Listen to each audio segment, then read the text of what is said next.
And when did the pot become a piece of this? Oh, so many years later, like I had been doing stand-up for maybe 6 years. Because I remember when I first met you, I don't think the pot was, I mean, you liked it, but it wasn't part of the act. I mean, it became part of the act because of the projects I was doing that, I talked about it enough that people would come to me with like things that were very much, pot specific.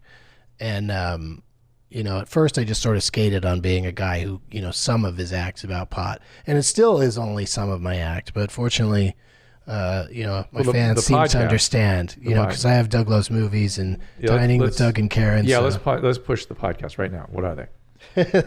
Yeah, Dining with Doug and Karen, Doug Loves Movies. Doug Loves Minis was just me talking about stuff. I mean, you got to really have some time on your hands for that one. I don't know about that one. Doug Loves Minis? Minis, yeah. What's that one about? It's just me just saying whatever is on my mind, but mostly what's on my mind is, my upcoming road dates. Yeah. And, how they're not selling very well or whatever. And, please buy tickets.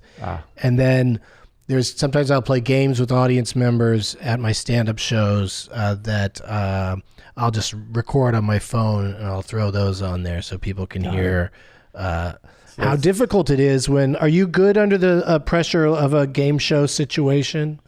Did you do Celebrity Jeopardy? I did not. I think I do okay on them, but I feel terrible.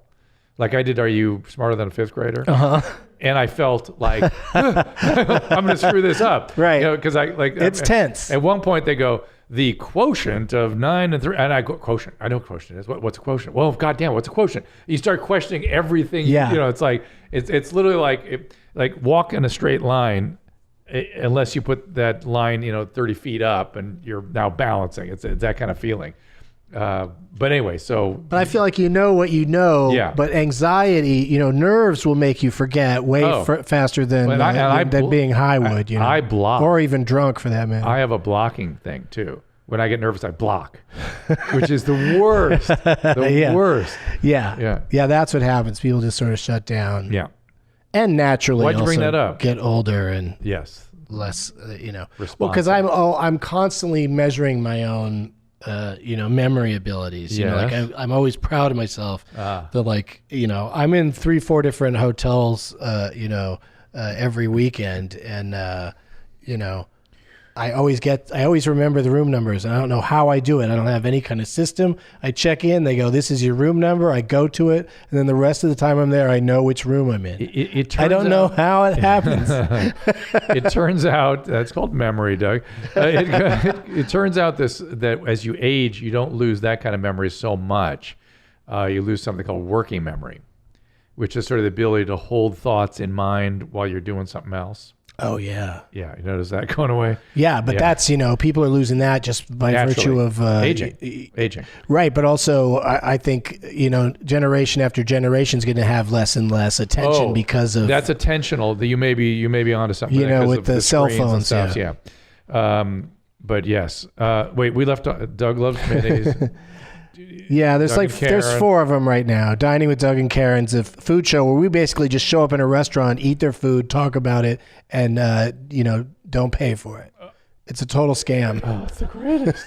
That's the best one of all. Yeah, and we get to go to really nice restaurants and getting Doug with high, really tasty places. And that's just in a studio or a room in the back of a office space in Culver City. That's the 4th one. And yeah, we just sit there and get high and chat. Speaking of getting high, have you experienced some of the side effects we're starting to see from pot these days? Well, that's part of the reason why I'm so obsessed with memories, because I don't want to feel like weed's making me forget everything. Have you had scromiting?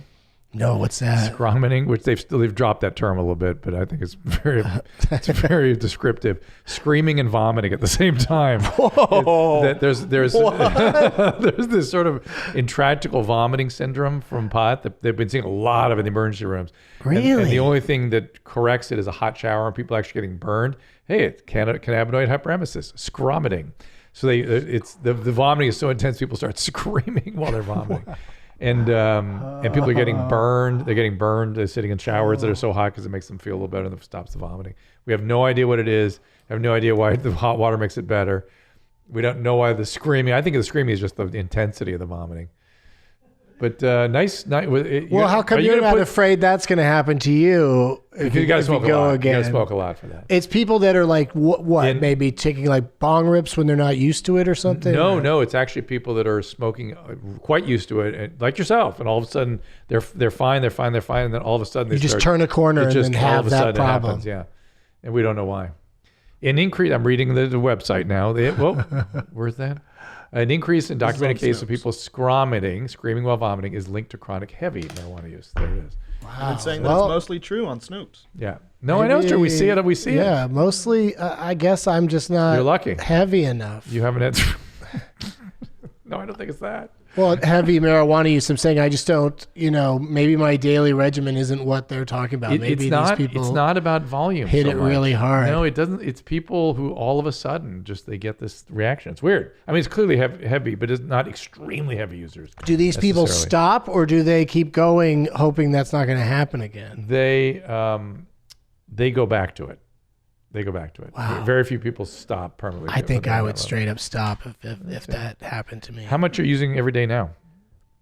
And are you? It's so hard to measure because it's all just stuff people give me. I was going to say, why aren't you doing edibles now? I do edibles. Okay. Those are great. I did a 50 milligram pill today, and I've been enjoying that. Went and sat through a boring movie. Which movie? It's called Her Smell. Her Smell? Yeah. And it stars... What's making me scromming? Listen, right doctor, why are you giggling? I'm going to start scromming. People smell sometimes, and Her Smell is... I assume it's referring to the character played by... the lead character is Elizabeth Moss. Oh. Great actress. Yes. But she plays a really unpleasant character. Yeah. Like a super narcissistic lead singer of a band. Yeah. And but it's a difficult movie to get through, but... look at that. She looks like that through a lot of it. Yeah. But it's very well made, but it's super long and uncomfortable.